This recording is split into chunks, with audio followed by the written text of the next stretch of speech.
महत्वपूर्ण बात, 4 चीज आंखों के सामने रखना है। यहां मैं आपको बुलाऊंगा, आपको यदि किसी को आता है तो आप मजे से बोल पाएंगे जवाब। हमारे वहां 4 प्रकार का धर्म है। नाम बोलेंगे क्या? हाँ बोलो बोलो सीधा। दान, शील, तप और भाव। चारों प्रकार में सबसे कठिन में कठिन चौथा नंबर का धर्म है। दान करने वाला भी बोलता है गुरुदेव भाव नहीं आते।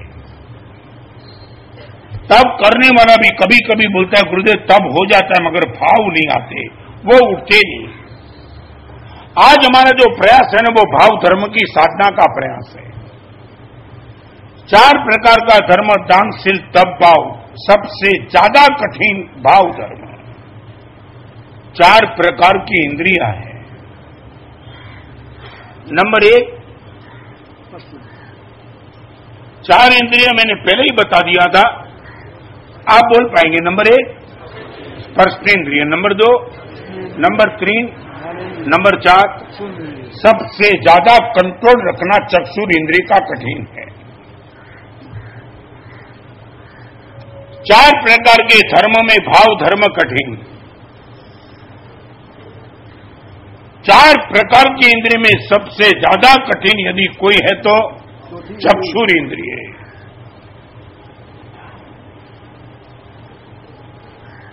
4 प्रकार के 5 प्रकार के व्रत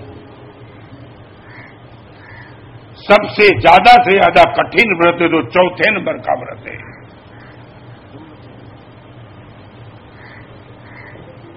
एक रस्ते एक चक्षुर इंद्रिय को वश में रखो, भाव धर्म को पकड़ लो और चौथे व्रत को यदि हम अपने जीवन का प्राण व्रत बना दें। माहौल इतना बिगड़ चुका है, ये माहौल के बीच में पवित्रता कैसे बनाई रखनी करीबन आपकी बात समझ रहा हूं इम्पॉसिबल जैसा हो गया, डिफिकल्ट से भी आगे निकल गया है। मगर जो लोग बचना चाहते हैं उनके लिए 3 बात आज आपसे करना चाहता हूं। नंबर 1, पवित्रता की पूंजी को यदि सेव रखना चाहते हो, एकांत से बचते रहो। चाहे वो आपकी माता हो, चाहे आपकी बहन हो, चाहे आपकी बेटी हो। प्रश्न रिलेशन का नहीं है, प्रश्न एटमॉस्फियर का है। आज के जमाने में यह बात करने वाला पागल माना जाएगा, मुझे बिल्कुल पक्का विश्वास है। मगर एकांत क्या कर सकता है वो विजातीय के साथ। वो शरीर देखता है, रिलेशन नहीं देखता है।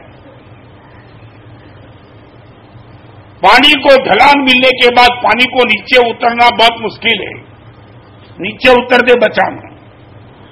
यहां बैठने वाले मैं सबको कहना चाहता हूं, पानी चाहे गंगा का हो या कटर का हो, ढलान के बाद नीचे उतर जाएगा।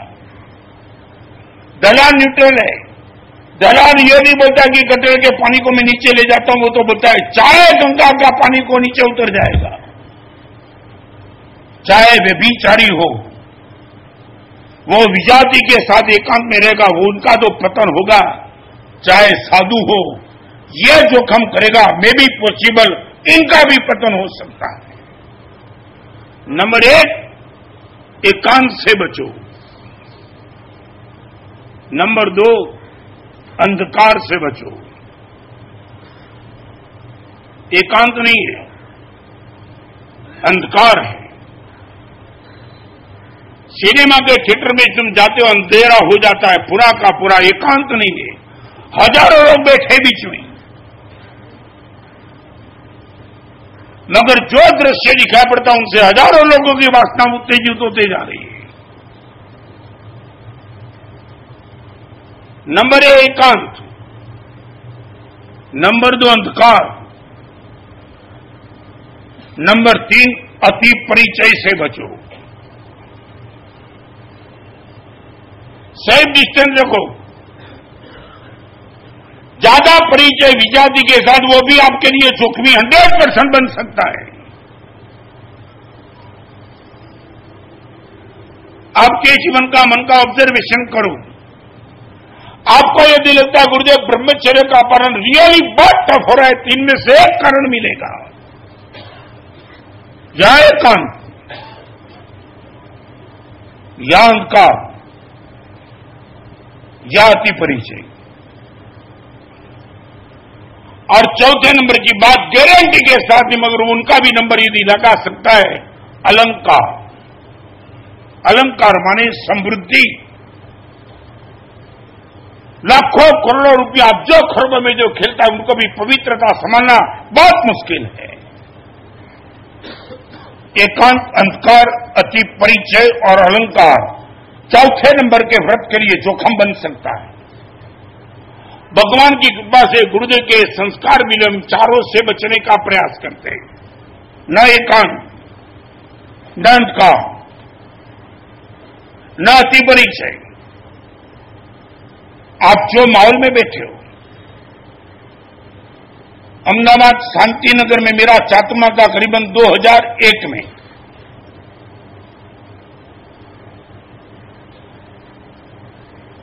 एक दिन ऐसा समाचार पूरे न्यूज़पेपर की हेडलाइन बन चुका था। करीबन 55 साल की स्त्री, कॉलेज में प्रोफेसर थी, शादी की नहीं थी, फ्लैट में रहती थी, अकेली थी। हर रोज अपने भाई के वहां फोन करके उनकी लड़की को वो सोने के लिए बुला देती थी। ये रेगुलर कोर्स में व्यवस्था चल रही थी। करीबन लड़की की उम्र 12-13 साल की होगी, उनकी बच्ची की उम्र, तो लड़की के साथ वो सो जाती थी।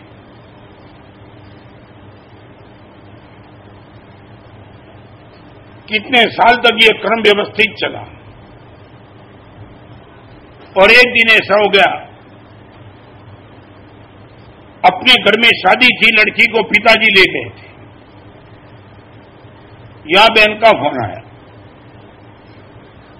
और इतना ही बोल दिया, लड़की मेरे साथ शादी में है, यदि संभवित है तो आप अकेली सो जाओ, फ्लैट में रहना, अकेला रहना। और उसने बोला कि घर में कोई नहीं है, 16 साल का मेरा बेटा है, आप चाहो तो मैं उनको बेच सकता हूं। मुझके दौरे भी नहीं थे उनके पास। और वो प्रोफेसर बेन ने अपने भाई को कहा, आपके बेटे को भेज दो। बेटा है, मौसी थी, और इनके साथ रात को 9, 9:30 बजे वो टीवी सामने चालू था। 2001 का अहमदाबाद का प्रसंग मैं आपको कहना चाहता हूं। यहां अहमदाबाद वाले बैठे, शायद उनको मालूम होगा। रात को 10 बजने के बाद वो प्रोफेसर बहन ने कहा, ये भाई की बहन, भाई का लड़का नहीं था, बहन का लड़का था, माने मौसी लगती थी उनकी। और इतना ही कहा, 9:30 बजे। और ये प्रोफेसर बहन ने कहा, अभी टीवी ऑफ कर दे, सोने का समय हो गया। 16 साल का लड़का, उसने बोल दिया, आप सोच सकती हो, मेरी आदत है टीवी देखने की, मैं देख रहा हूं। 54 साल की वो प्रोफेसर बहन सो गई। ये 16 साल का लड़का टीवी स्विच ऑन करके टीवी शुरू किया। लेट नाइट में जो दिखाते वो देखने का चालू हो गया। मेरी दीक्षा हुई तब टीवी था नहीं। भगवान की परम करुणा, बहुत कुसंस्कार से मैं साधु जी में अपने आप से बच गया हूं। ये लड़का ने जो देखना शुरू किया, टीवी के पर्दे पर सब झूठे दृश्य थे, मगर अंदर में पैदा हुई वासना सच्ची थी। लड़का अपने आप को कंट्रोल नहीं कर पाया।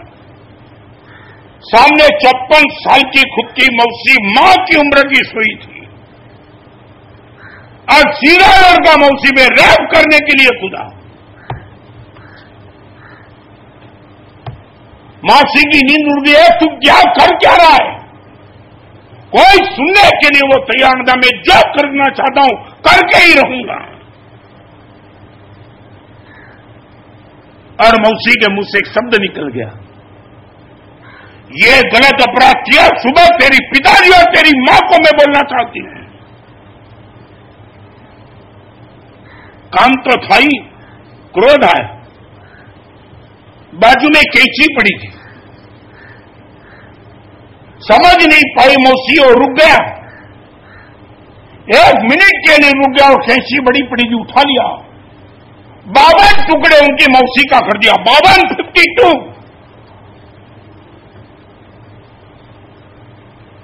पूरा अहमदाबाद सुबह स्तब्ध था। अरेस्ट हुआ। अरे अरेस्ट होने के बाद लड़के ने सब कुछ बता दिया। मैं तो बिल्कुल लड़के की उम्र का था, लड़का ही मान रहा था और उनको मैं मेरी खुद की मां मान रहा था। यह डिवोर्स हुआ कैसे? विजातीय शरीर एकांत था और सामने टीवी के बल का दृश्य थे। गंगा का जल भी ढलान के बाद अपने को कंट्रोल नहीं कर पाएगा। चाहे जितना भी पवित्र साधु हो, 24 घंटे विजाति का परिचय करके बैठेगा, वो खुद भी नहीं बच पाएगा और अनेक को खड्डे में डाल देगा। यहां बैठने वाले वादा कर सकते हैं मुझे कि रात को 12 बजे के बाद मेरे घर में हमारे से टीवी नहीं चलता है। लेट नाइट फिल्म आ रही है, आपके मोबाइल में ब्लू फिल्म आ रही है। पाप करने के लिए कहीं नहीं जाना, जेब में हर पाप बैठे। करोड़ों के मंदिर को, लाखों प्रवचनों को फेल करने की ताकत ये मोबाइल में पड़ी है और वो तुम लेकर के बैठे हो। महाराज साहब विषय भगवान के मंदिर में जाते कहीं भाव पैदा नहीं होता है, भाव होने वाला भी नहीं है, यह गंदगी खोल के बैठा है तुम। टीनेज वाली लड़कियों लड़के को मैं कभी पूछता आपका मोबाइल सीधा दे सकते हो? ना बोल देते। मोबाइल में डिलीट किए बिना वो देते नहीं। एसएमएस क्या स्टोरेज करके बैठे, यहां बोलना नहीं चाहता हूं। बम गिरता है, मंदिर मस्जिद दोनों को खलास कर देता है। आज के माहौल को, धर्मी परिवार को भी खत्म कर दिया। कोई की किसी की ताकत नहीं, मेरे घर में यह नहीं होता है। अष्टप्रकारी पूजा करने वाला भी यहां मर्दानगी के साथ बोल नहीं सकता है। महाराज साहब आने वाले दिनों में मेरे घर में यह नहीं होगा। सब बम लेकर के बैठे। बड़ी वेदना से पूछना, आपके घर में रात को कितने बजे तक टीवी चलाना कोई व्यवस्था है? 10, 11, 12, 1 कितने बजे तक?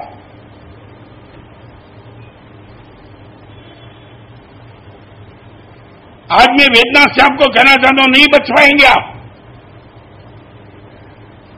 और कल मैंने एग्जाम्पल बताया, वो एग्जाम्पल मुझे लाइन बहुत अच्छी लगी।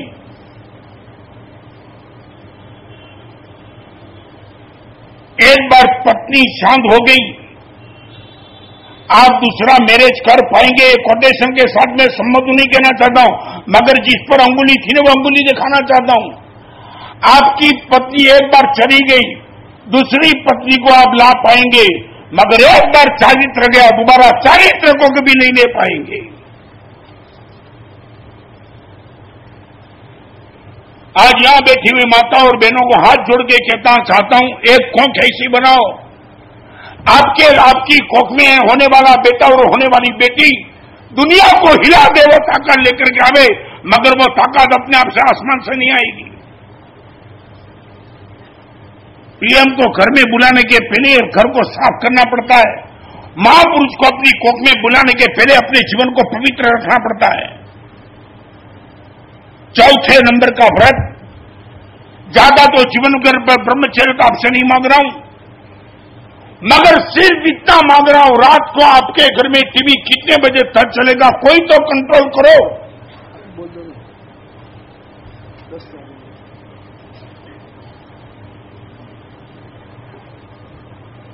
मुझे लगता है मैं खुद लिमिट यदि तय करूं तो 12 बजे इनफ।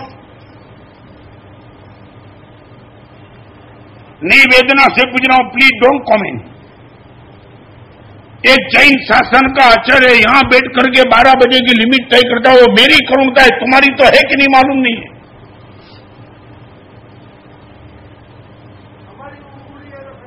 बारह बजे के बाद नहीं, चाहे कुछ भी। और एक बात, तुम्हारी नींद उड़ जाए तब क्या करना, मैं इतना ही कहूंगा, भूख लगे भोजन न हो, बिना भोजन सो जाना, मगर जहर खाने का पाप कभी मत करना। मान लिया तुम्हारी नींद उड़ गई तो खुद भी करो, मगर जहर तो नहीं खाएंगे महाराज साहब। आपके घर में फ्लावर बाग है और आपके घर में गुलाब का पौधा था, मगर एक दिन गुलाब का पौधा नहीं हुआ, आपका फ्लावर बाग खाली रखना, मगर दूर भरने का पाप कभी मत करना। वैक्यूम वो भी तो गौरव है। आप बोलेंगे महाराज साहब, बार बार आकर के बोलेगा तुम्हारा फ्लावर बाग खाली है, फूल क्यों नहीं है? आप बोलते ना गुलाब के पौधे पे फूल नहीं आया था, मगर धूड़ भरने का पाप कभी मत करना। वैक्यूम वो भी गौरव है। रात को 12 बजे के बाद नींद नहीं आती है, आपके कमरे में माँ बाप आ जाए, इनकी भी शर्म मत रखना। शर्म ने देश को खड्डे में डाल दिया है, यह सिलेबस में लिखा था। रात को सोया नहीं हो सिलेबस को देख करके। और मुझे सोनिया गांधी ने प्रश्न पूछा था, राहुल ने भी मुझे प्रश्न पूछा था, और इलेक्ट्रॉनिक मीडिया वाले भी मेरे पास आकर के, दीपक चौरसिया ने मुझे प्रश्न पूछा था, महाराज साहब आपने शादी नहीं की, आपके बेटे नहीं है, सिलेबस में हमारा साहब सेक्स एजुकेशन स्कूल में आ गया तो आपको फर्क कहां पड़ता है? ना आपकी लड़की है, ना आपका लड़का है, ना आपकी पत्नी है, आप साधु हो गए, समाज से आपने छुट्टी ले ली, और ये सिलेबस है तो आपको दिक्कत क्या है? दीपक चौरसिया ने महावीर केंद्र में मुझे प्रश्न पूछा था, और मैंने दीपक को इतना कहा, दीपक एक बात समझ ले, 100% तेरी बात सही, मैं साधु बन चुका हूं और संसार से छूट गया हूं, मगर एक बात समझ लेना, 40 साल से इस समाज ने मेरे साधु को जीवन को संभाला है, और इस समाज के संस्कार को संभालने की जिम्मेदारी मेरी भी तो है। और इनकी आंख में आंसू है, इनकी आंख में आंसू है। महाराज साहब चलो हम भी आपके साथ है, यह ताकत लेकर के जैन साधु बैठा है, और तुम मुझे बोलते हो महाराज साहब 12 बजे के बाद मोबाइल का क्या? शर्म रखो।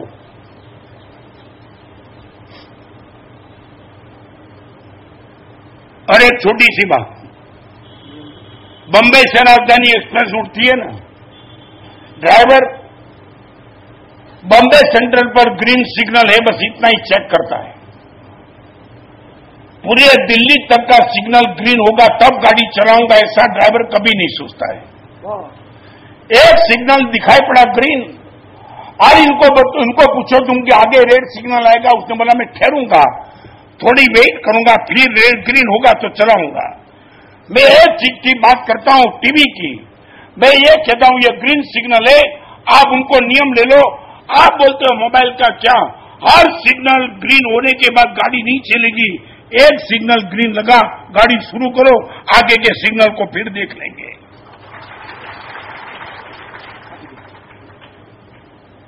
एकांत अलंकार अंकार और अति परिचय।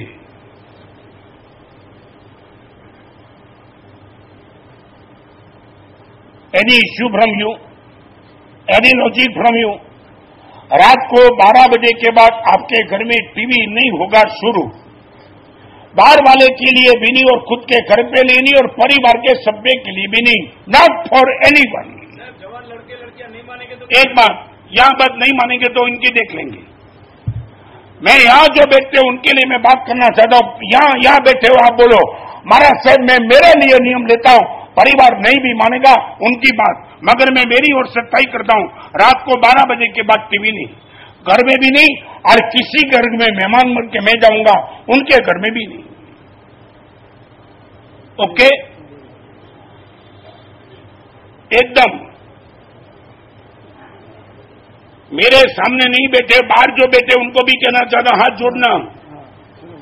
धारणाभिग्रह बचका है। धारणाभिग्रह बचका ने धर्मगण शास्त्राकरण मात्राकरण समस्याकरण बहुत